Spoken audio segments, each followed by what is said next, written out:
هاي معكم المدرب يوسف جمال. لكم هذا الدرس المهم جدا.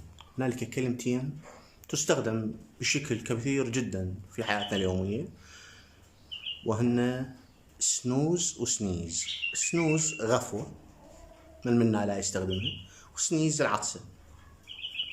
كل واحد من عندنا تمرض وصار يعطس، لما نغفو نقول سنوز، ولما نعطس نقول سنيز.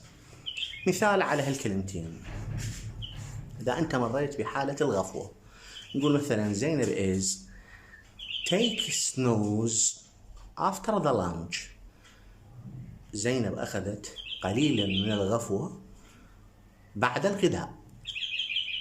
Ali snoozing after the work. علي غفى بعد العمل. أما السنيز العطسة، فالجملة عليها I am sneezing because of the cold. أنا أعطس بسبب البرد.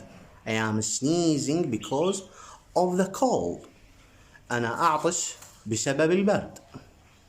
She's sneezing because got an infection. هي تعطس بسبب أنها أخذت عدوى.